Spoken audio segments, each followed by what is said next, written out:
Welcome to today's episode of People and Strategy. I'm your host, Mo Fatalbab, President of International Facilitators Organization. People and Strategy is a podcast from the SHRM Executive Network, the premier network of executives in the field of human resources. Each week, we bring you in-depth conversations with the country's top HR executives and thought leaders. For today's conversation, I'm excited to be joined by SHRM's very own Alex Alonso, Chief Data and Analytics Officer. Welcome, Alex. Thank you so much, Mo. It's a pleasure to be here today and to help provide guidance to a variety of different executives in the landscape of the world of work. Well, thank you. And it is a busy time, especially in DE&I, and we have a lot to unpack.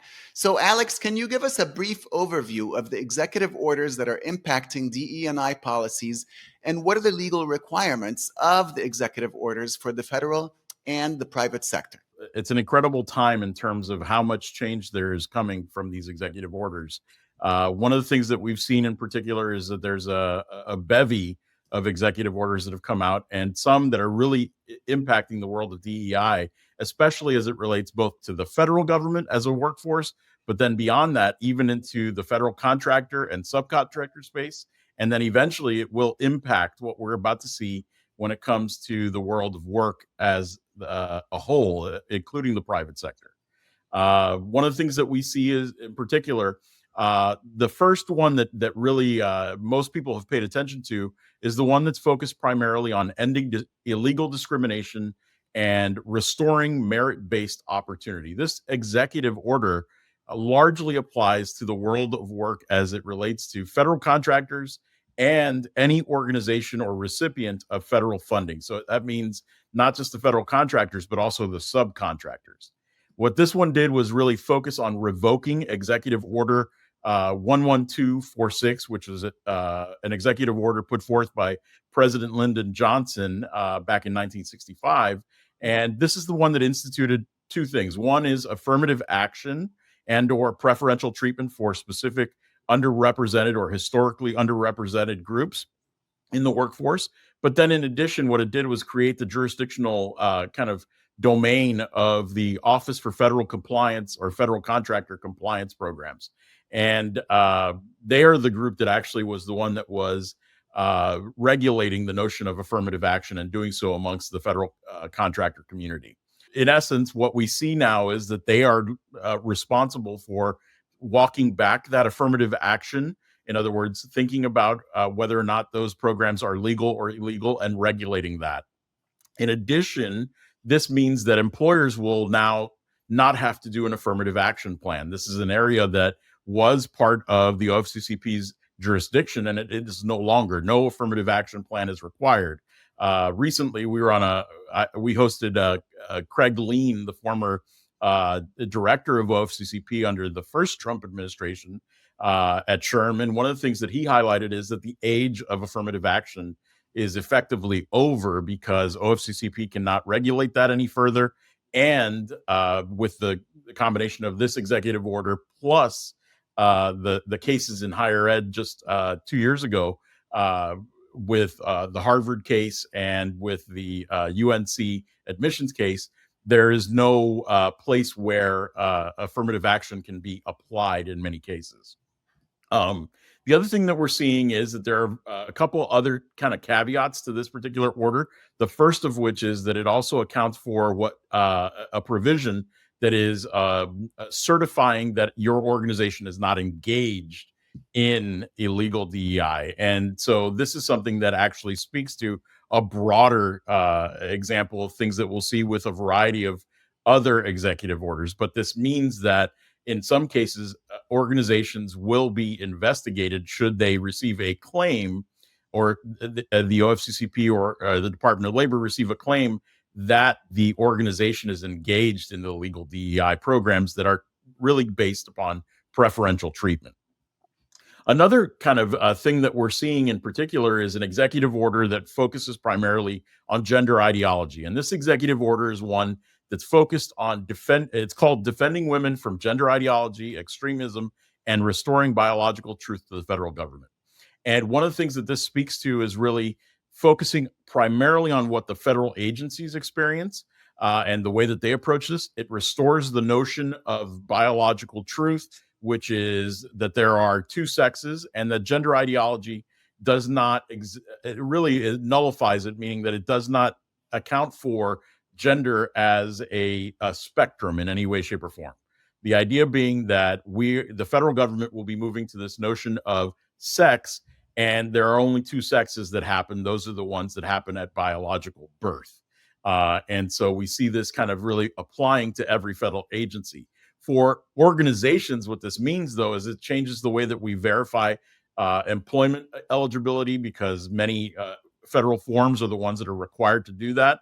And it also changes the way that identification, in particular, is impacted. For example, the State Department will now only recognize, and the Department of Homeland Security will now only recognize two genders or two sexes on passports. And so that is something that will have an impact on all organizations and all citizens, for that matter. The other thing that we're sort of seeing, and this one relates back to the original one that I described, is really ending radical and wasteful government DEI programs and preferencing, right? And this is targeting specifically the federal government and federal agencies, and the idea of being focused heavily on only anti-discriminatory practices and not preferential treatment or affirmative action practices. And so this is where you'll start to see that many of the federal agencies, in fact, all of them, will start to engage in, and as of the moment of this executive order, engage in the reduction or elimination of what they call illegal DEI programs that are based upon preferential treatment. I, by no means, am an attorney, but this is what we're seeing as it relates to these types of executive orders. There are future executive orders also out there that are just have come out recently that are based upon things like participation of transgender workers in sports and other things like that. But the ones that we're really focusing on are these first three that I just described here. Now, it's important to note that they're only about 2 weeks old, so many of these will be either challenged in the courts or upheld in the courts, and there will be much kind of debate around this in the judicial system to kind of understand specifically how these executive orders will be processed and or implemented. So there's much to come on that front. So should companies wait to see what the result of these lawsuits come out to be? I would not advise any company to wait on the results of a lawsuit, specifically in many cases. And again, not an attorney here, but if there's an injunction in place, that's when you can wait. If there is not an injunction, I don't recommend waiting by any stretch. And more importantly, the federal agencies cannot wait, and many of the federal contractors cannot wait, because even if we were to look at affirmative action as an example, affirmative action will not come back in its current form, in its prior form. There will never be a scenario where that happens. It would be a different iteration or something completely different to try to find a way to do preferential treatment or some form like that. So some type of program, really a DEI program that mimics affirmative action. I just don't see that happening anytime soon. Frankly, I think that's never going to happen again. All right. Well, thank you for unpacking all of that. So, Alex, on February 5th, a memo went out from the Attorney General with the subject line, "Ending illegal DEI and DEIA discrimination and preferences." How should leaders and HR practitioners respond? Well, thankfully, we at SHRM have a new organization that's part of us. We assumed ownership of an organization in partnership with PwC known as CEO Action and for Inclusion and Diversity. And my colleague, Anyarata Habar, who is the CEO of CEO Action, has provided wonderful guidance on this. And one of the things that she shares as a response related to this is she argues that organizations should really follow a 5-step process, because there is a lot to be unpacked and considered when thinking about DEI programs in these executive orders. And especially as it relates to that particular memo released by Attorney General Bondi just on February 5th. One of the things that she kind of advocates for is that HR practitioners follow 5 key steps. The first is really to think about how you evaluate current DEI programs or diversity programs. She thinks that it's important for us to review the organization's inclusion initiatives to ensure they comply with federal laws, including adherence to Title VII, which is critical. That Title VII of the Civil Rights Act of 1964 is the seminal piece that relates to non-discriminatory practices or anti-discriminatory practices. In addition, there's an argument that could be made to assess initiatives to confirm that they do not give preferential treatment based upon a person's race, sex, or other protected characteristics or statuses.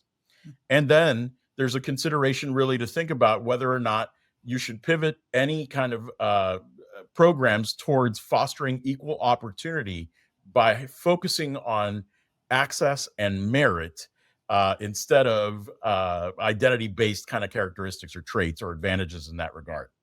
The other thing that she highlights is a second step that one should really focus on is using a framework to assess whether or not your current programs are in keeping with merit-based kind of opportunities. And so one thing that stands out is we at SHRM have developed, and we've worked with a variety of partners, whether it be attorneys at our partner in all things policy and all things work, Saifar Shah, or with experts on the policy sphere, to think about how do we go about helping organizations start the self-analysis. And we've developed this BEAM framework, which really stands for belonging enhanced by access through merit. And the idea here is that any organization can begin their self-analysis by focusing on 5 questions.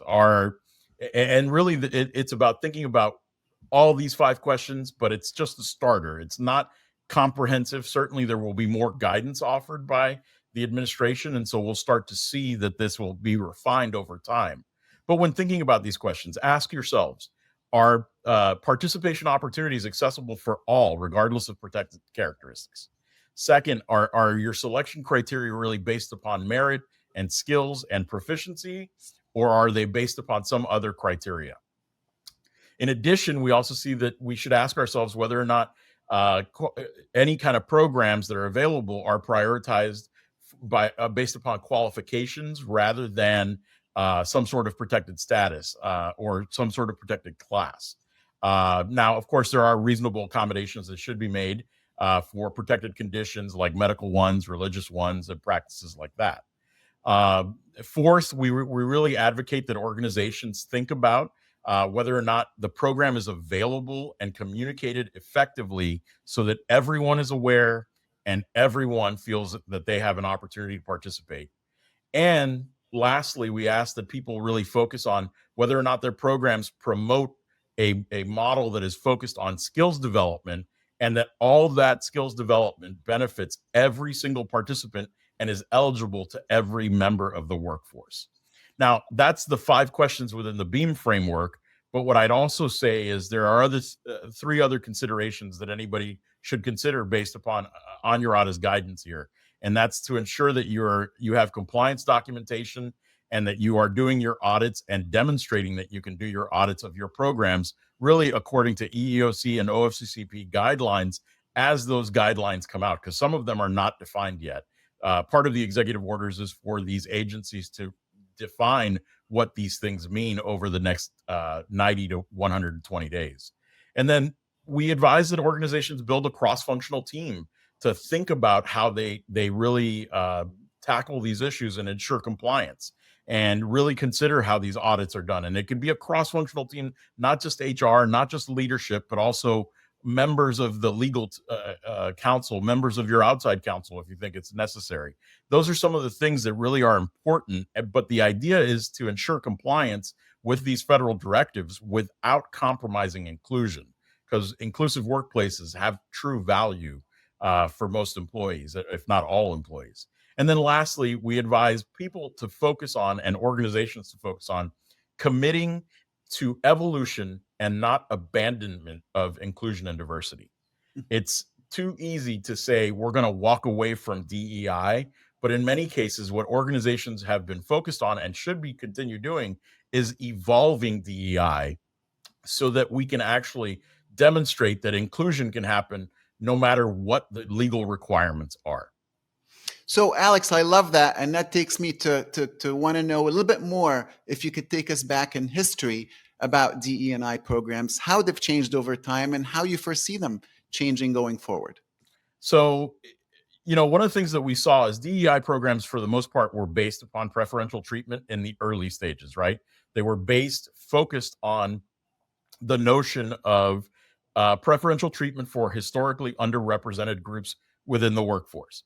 It was based upon largely the works of the civil rights movement back in the 1950s and 60s, and even before that.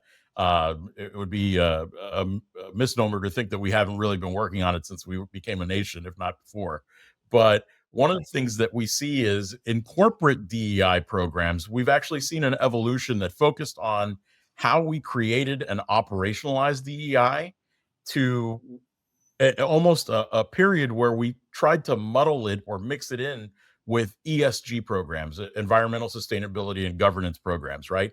And what that left was a scenario really in the late 90s going into the early 2000s, where many left themselves thinking about, is DEI in the right place? Is it cast in the right place? Is it actually operationalized with the right resources? Are the right people supporting it? And more importantly, is it serving the entirety of what is true diversity, right? Are there different kinds of diversity that we're overlooking? Is Title VII and those characteristics exhaustive, right? And so that we saw the birth of in the mid 2000s into the 2010s, the notion of intersectionality, or what I like to call stackable diversity. And you saw organizations really give rise to employee resource groups at that point in time.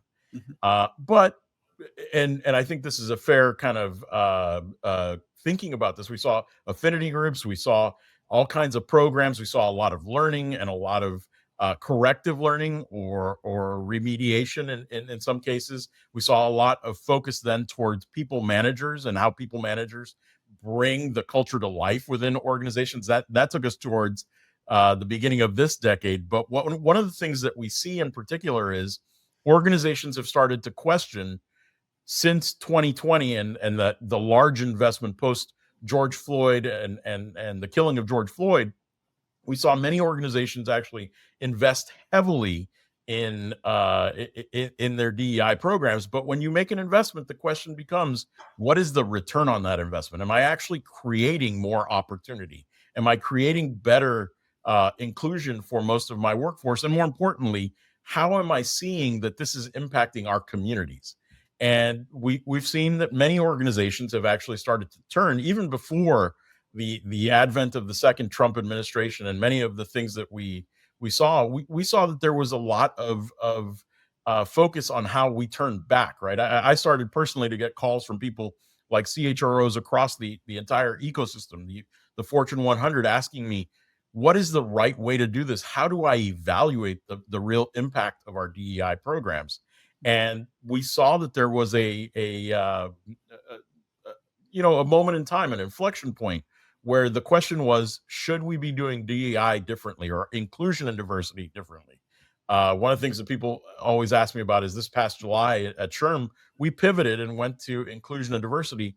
And a lot of that was based upon our research, where we focused on the notion of how is it that Americans are seeing the impact of corporate DEI programs? More importantly, how is it that leaders and members of those organizations are seeing it? And even to a T, many people felt that programs, whether you were a worker, whether you were the CEO, or whether you were the CHRO or an HR professional, focusing on inclusion is valuable. But many actually spoke to the notion that focusing on inclusion was still muddled, had not created the opportunity, and had not achieved the success and the potential that we wanted it to achieve.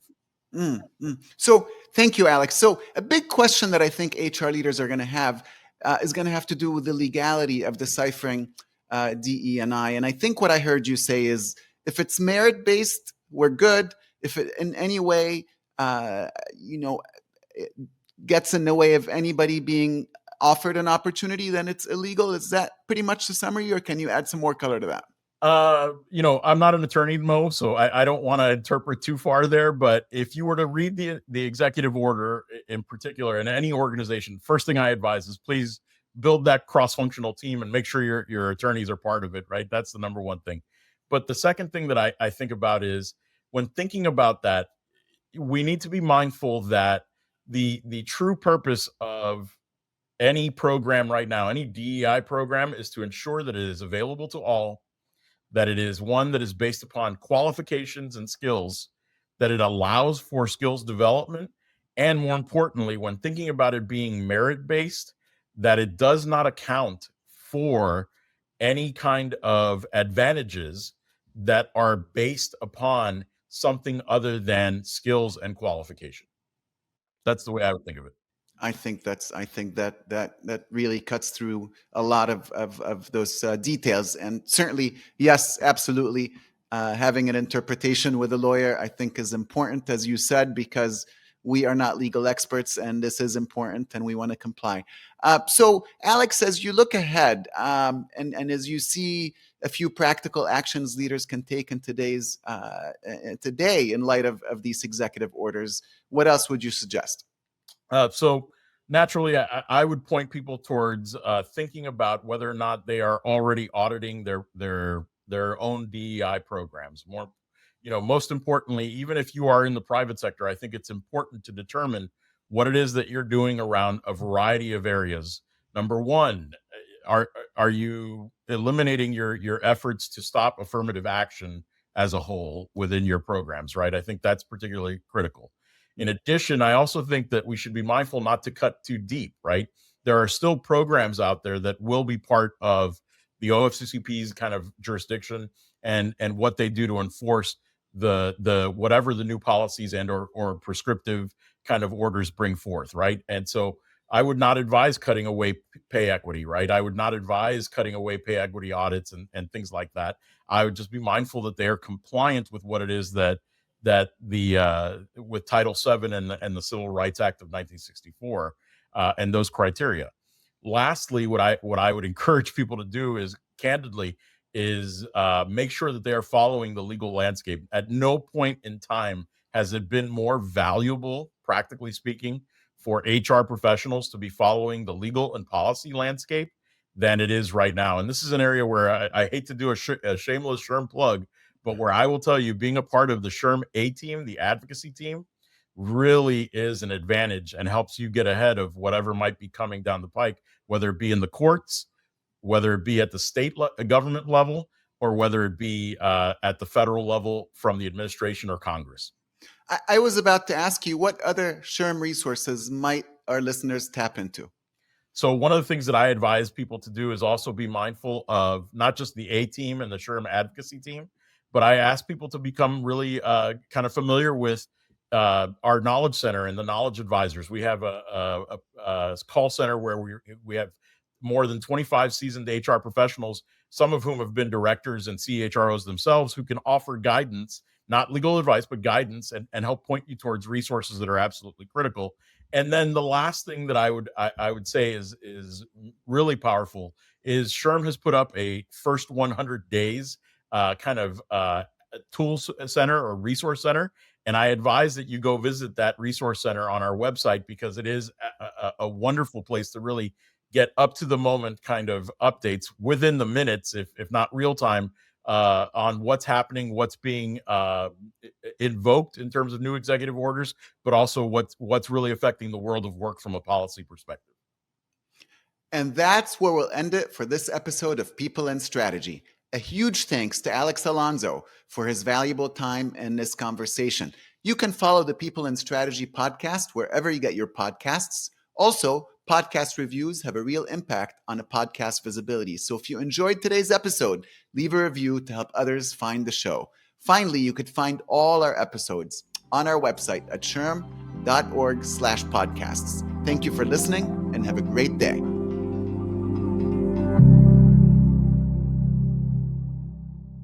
SHRM.